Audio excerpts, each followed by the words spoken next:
I used to think the worst day of my life would be the day the doctor said, "It's serious." I was wrong. The worst day was the day my wife smiled again and then walked out like I was a stranger. But let me start at the part nobody believes when I say it out loud. I sold everything. Not some things. Not most things. I mean everything that made my life feel like my life. My car, my workshop, my tools, my father's old watch. Even the small plot of land my mother had begged me never to touch. I signed papers with shaking hands, smiling like a brave man, telling everyone, "It's fine, I can build again." Because when the woman you love is fading in front of you, money stops looking like money. It starts looking like time. And time is priceless. Her name was Eileen. She had this soft laugh that could calm a whole room. When she was healthy, she was sunshine, always planning little surprises, always holding my arm in public like she was proud. Then one winter, she got sick. At first, it was simple things. She slept more. She stopped eating like she used to. Her eyes lost that sparkle. I'd catch her staring at the wall, like she was listening to something nobody else could hear. Doctors gave us maybe. They gave us we'll see. They gave us papers filled with words I didn't understand. And then they gave us a number. The kind of number that makes your chest tight. The kind of number that makes you look at your own home like it's just a pile of furniture waiting to be traded. That night, Eileen cried into my shirt and whispered, "Please don't ruin yourself for me." And I told her, without thinking, "You are my life. How can saving you ruin me?" I meant it. I meant it so much that I didn't even feel the cuts while I was bleeding my life out piece by piece. I found a private clinic that promised a new treatment plan. Expensive, intense, but with hope. Real hope. Hope is dangerous, you know that? Hope makes you do things you swore you'd never do. I remember the day I sold my workshop. The buyer tried to negotiate, like it was just business. Like he wasn't standing in front of a man trading his future for one more chance. I smiled politely. Then I went to the bathroom and threw up. But I did it. All of it. And slowly, Eileen started to get better. Her cheeks returned. Her hair looked alive again. She started walking without holding the wall. She started laughing, actually laughing at silly jokes. I would watch her sleep and think, I did it. I saved her. I won. Then one morning, she stood in front of the mirror, brushing her hair, and said something that froze me. "I feel like I have a second life now." I smiled. "You do. We do." She didn't smile back. She just said, "No, I do." And that's when the second loss began. Recovery changed her. At first, I told myself it was normal. People come back from sickness like they come back from war. Different, quieter, stronger in some ways, colder in others. But Eileen didn't just change. She moved away from me like a tide pulling back from shore. When she was sick, she needed me for everything. I carried her. I fed her. I slept in a chair beside her bed. When she begged me not to leave, she would hold my hand and whisper, "If I don't make it, promise you'll remember me happy." Now she was healthy, and suddenly she didn't need me at all. She began dressing differently, wearing perfume on days when she wasn't going anywhere, spending long hours out for air, smiling at her phone like it was telling her secrets. I tried to be patient. I tried to be that good man everyone praises. But my heart started noticing patterns before my mind was ready. The late-night calls that stopped when I entered the room. The new password on her phone. The way she flinched when I touched her shoulder, like my hand reminded her of something she wanted to forget. One evening, I cooked her favorite meal. The one she used to request even when she could barely swallow. Rice, grilled chicken, the little sauce she loved. I set the table like it was a celebration. She sat down, took one bite, and then said casually, like she was talking about the weather, "We need to talk about our future." I laughed softly. Finally, I've been waiting for that. She didn't laugh. She stared at her plate and said, "I think we grew into different people." Just like that. Not, "Thank you." Not, "I'm sorry." Not, "You saved my life." Just business language. Like I was an old contract she wanted to end. I asked her, "Eileen, what are you saying?" She breathed out and said, "I don't feel the same anymore." I remember the room becoming too quiet. Even the clock sounded loud. I tried to pull her hand across the table. She let me touch her for a second, then pulled away. And I said the most honest thing I've ever said in my life. "I sold my world for you." She looked at me like I'd just made her uncomfortable.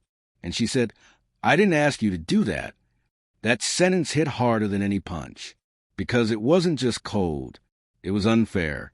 I didn't sleep that night. I sat on the couch, staring at the ceiling, replaying the last 2 years like a movie that suddenly made no sense. And then, around 3 a.m., I heard her voice. Low, soft, on the balcony. I stood in the dark, not even breathing, and listened to the cracked door. She said, "Yes, I know. Soon. Pause. I just need to do it carefully." Another pause. And no, he suspects nothing. He still thinks I'm adjusting. My throat went dry. So there was someone. My hand shook. I didn't burst outside. I didn't scream. I didn't beg. I just went back to the couch, sat down, and stared at the wall until sunrise. Because in that moment, I understood something terrifying. The woman I ruined myself to save was planning her life without me, and she wasn't planning it with kindness. The next week was torture. Eileen acted normal, almost too normal. She kissed my cheek when she left the house. She asked if I wanted tea. She even laughed at a joke I made like she was trying to prove something. But I felt it, that fake warmth, that careful distance. It's a strange thing, realizing you live with someone who is quietly preparing to hurt you. I started watching details. Her phone always face down. Her handbag clutched like it held a secret. And one thing that kept repeating, she would say she was meeting her friend from the clinic. At first, I believed it. Or maybe I wanted to. But then one afternoon, she left her laptop open on the kitchen table. I wasn't snooping. I swear I wasn't. I was just walking past, and a message popped up on the screen. A notification. A name, Rashad. And the preview line said, "Can't wait until you're finally free. I'll handle the rest." My stomach dropped so fast I thought I might collapse. I sat down slowly, like the floor had turned to water. My mind screamed, "Close it. Don't look." But my heart whispered, "You deserve the truth." So I looked. I clicked. And there it was. Weeks of messages. Sweet words. Plans. Jokes about me. Jokes. One message said, "He thinks he's some hero." Another said, "He sold his things like a fool." That's love, I guess. Eileen replied with a laughing emoji. A laughing emoji. I read and read. My hands cold. My ears ringing. Rashad wasn't just some stranger. He was someone from her past. An old friend, maybe more. Someone who always understood her. Someone she said she should have chosen. And then I saw the real knife. A message from Eileen. "When I'm fully stable, I'll file. He has nothing now anyway. But we can still take what's left." Take what's left. Like I was a wallet. Like my sacrifice was just a step in her plan. I closed the laptop. I didn't cry right away. At first, I felt hollow, like my body was still sitting there. But my soul had quietly stepped out. Then rage came. Not loud rage. Not screaming rage. The kind of rage that gets very calm. Very focused. That night, Eileen came home and said, "Sorry I'm late. The clinic was busy." I watched her eyes. I watched her mouth. She looked at me with the same face she used when she was sick and telling me she loved me. And I realized something that made my skin crawl. She was good at lying. I nodded. "It's okay." She smiled in relief, like she had just passed a test. And in that moment, I made a decision.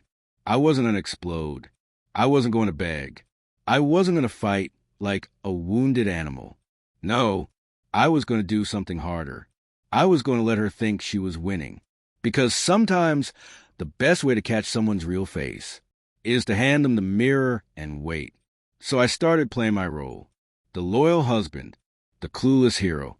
But inside, I was building a plan, quietly, patiently.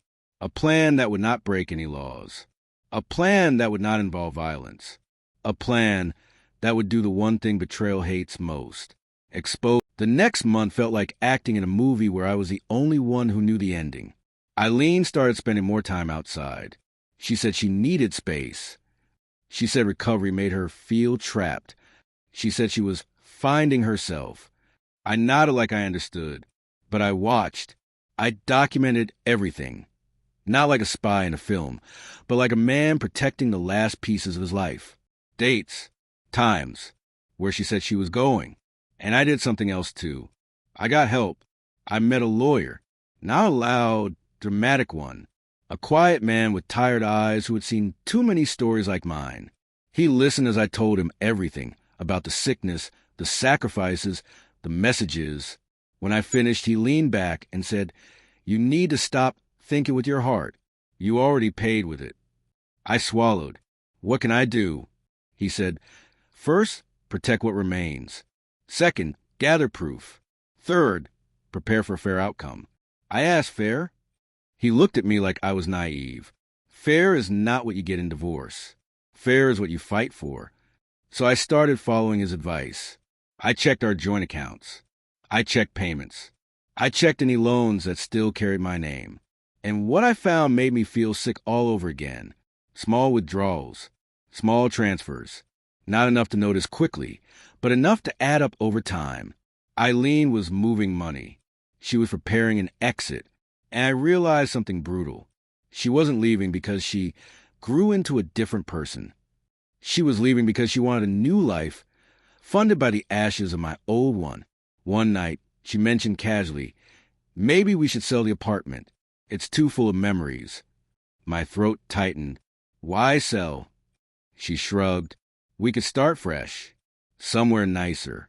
Maybe closer to the city." I almost laughed, because I understood what she was really saying. Sell the last thing, so there would be nothing left for me when she walked away. I kept my voice soft. "Let's not rush." She didn't argue, but her eyes narrowed for half a second, like a calculator checking numbers. The next step in my plan was the hardest. I had to stop showing love the way I always did. Not completely, she would notice that, but enough to pull my heart back into my chest, piece by piece. I stopped asking where she was going every time. I stopped begging for affection. I stopped trying to fix us. Instead, I started rebuilding quietly. I took extra work. Small jobs, repairs, deliveries, anything. I opened a new account in my own name. I started saving. Not much, but something. Because I promised myself, if she wanted to leave, fine. But she wasn't going to leave with my dignity in her purse. And then something happened that pushed everything forward. One afternoon, Eileen came home with a folder. She placed it on the table like it was nothing, just some paperwork, she said. I opened it. It was a proposal. Something about signing over a portion of my remaining assets for convenience. For convenience. I looked up. Where did this come from? She blinked. Rashad knows someone who can help us plan better. My blood went cold. She said his name openly, like she forgot she had to hide it. Then she realized. Her smile tightened. I mean, a financial planner. His name is Rashad. I stared at her, and she stared back. And in that moment, I saw it. The mask slipping, the impatience, the hunger. And I knew the store wasn't coming someday. It was already at the door. There's a moment in every betrayal story when the betrayer stops caring about hiding. That moment came on a Friday evening. I was walking back home with groceries. Cheap ones, because that's what my life had become. And as I turned the corner near our building, I saw Eileen. Not alone. She was standing beside a man in a clean coat, polished shoes, confident posture, like the world belonged to him. Rashad. He had his hand lightly on her waist, and she laughed like she had never been sick a day in her life. She saw me. Her laughter didn't stop right away. It faded slowly like she was deciding whether to feel shame. Then she chose something else. She chose boldness. She walked up Rashad beside her and said, "We need to talk." Right there, on the street, like our marriage was just a topic. I held the grocery bag in my hand and said quietly, Who is he? She didn't even pretend. This is Rashad, she said. I'm seeing him. Just like that. No tears. No apology. Rashad looked at me with a small smile, the kind of smile people wear when they think they've won. Eileen continued, I'm moving out. I've already arranged things. I stared at her. My voice shook, but I kept it low. After everything, you do this? She sighed like I was being dramatic. Please don't make it ugly, she said. You'll get over it. You'll get over it. Like I was a cold she expected to pass. Rashad added gently, It's better for everyone. She needs a fresh start. A fresh start, paid for by my ruin. I felt heat rise in my face. My hands clenched. For a second, I wanted to shout, but I remember my plan. I remember the lawyer's voice. Don't react. Protect yourself. So I nodded slowly. If you're leaving, I said, then go. Eileen looked surprised, like she expected me to beg, like she expected me to fall apart.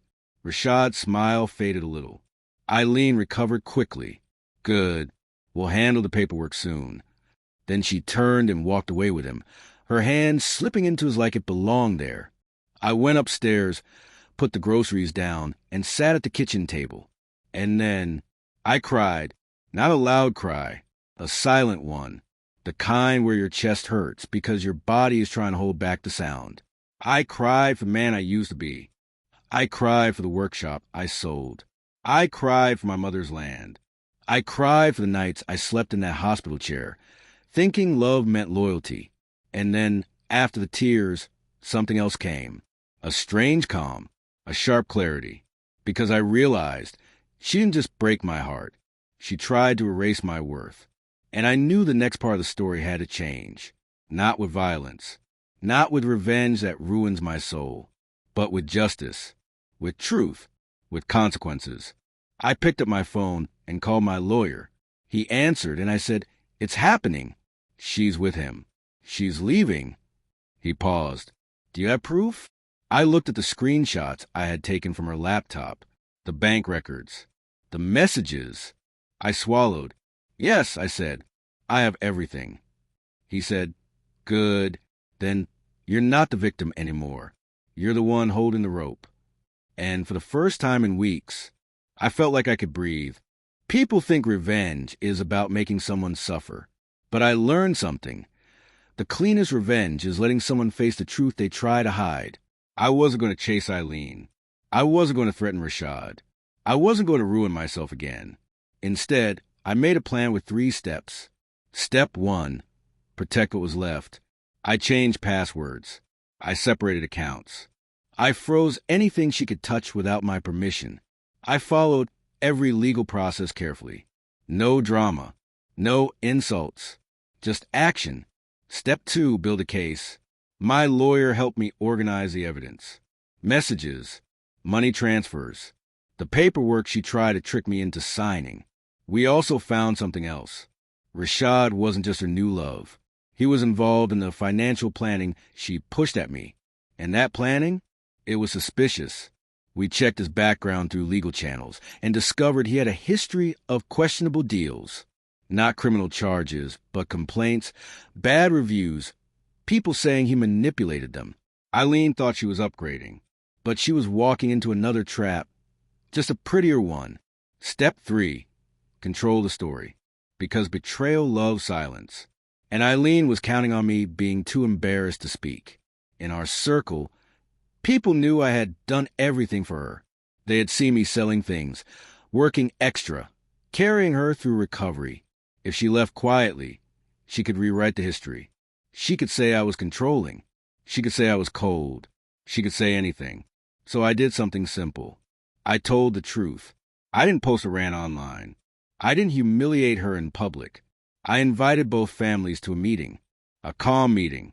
Eileen came, dressed beautifully, with Rashad nearby like a guard. Her mother looked confused. My father looked tired. I stood up and said, I'm not here to insult anyone. I'm here to explain why this marriage is ending. Eileen rolled her eyes slightly, like I was boring her. Then I turned on a projector. I showed the messages, blurred where needed, but clear enough. I showed her line. He sold his things like a fool. Her mother's face changed color. I showed the bank transfers. I showed the documents she tried to make me sign. Rashad's posture stiffened. Eileen stood up. Stop. This is private. I looked at her and said calmly, my sacrifice was private too, but you turned it into a joke. Silence filled the room. Her father whispered, Eileen, is this true? Eileen's mouth opened, then closed. She looked at Rashad like he should save her. But Rashad was watching the screen, eyes narrowed, calculating, because now he realized something. This wasn't a weak man begging. This was a man prepared. My lawyer spoke next. He explained the legal steps we were taking. He made it clear. Any attempt to take assets unfairly will be challenged. Eileen's confidence cracked. Her mother started crying. Eileen didn't cry. She just looked exposed. And the most shocking part? Rashad took a step back from her. Not physically, emotionally. I could see it. He wasn't in love with her. He was in love with what he thought she could bring him. And now that plan was burning. As everyone stood in that uncomfortable truth, I asked one last question out loud. Was my love worth so little that you could laugh at it? Eileen stared at me, and for the first time, she looked unsure. But it was too late for regret, because the next part of the plan was already moving. 2 weeks later, Eileen filed for divorce. But the way she filed told me everything. She didn't file with sadness. She filed with demands. She requested support. She requested property rights. She requested things she had no moral right to ask for. It was like she thought love was a bank loan she deserved to collect. My lawyer smiled when he read it. She's overreaching, he said. That's good for you. Why is that good? I asked. Because greedy people make mistakes, he said. And courts don't like games. Then the real twist happened. Rashad started disappearing. Eileen called him more. She showed up at places he said he'd be. She left angry voicemails. At first, I didn't know why.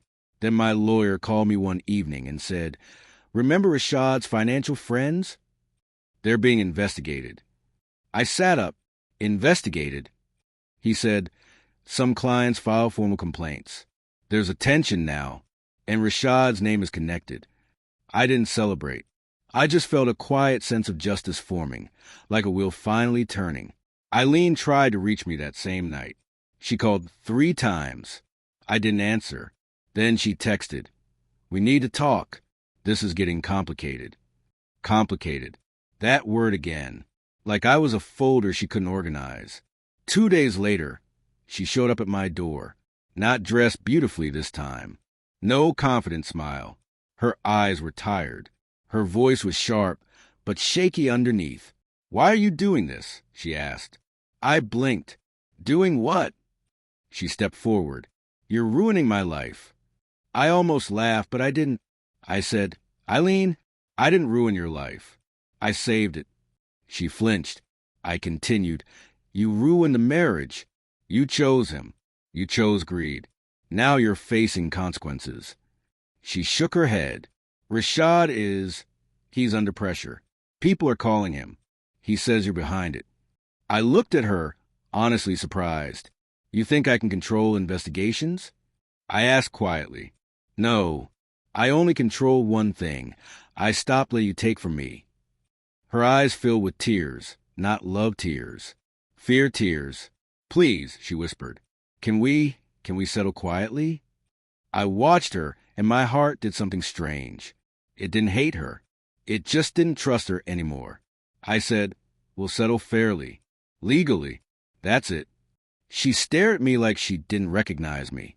Because the man who used to give everything was gone. The divorce process moved fast after that. The evidence mattered. The overreach backfired. The court didn't reward her story the way she wanted. In the end, she walked away with what was reasonable, nothing more. And the last time I saw Rashad, he wasn't standing tall with a confident smile.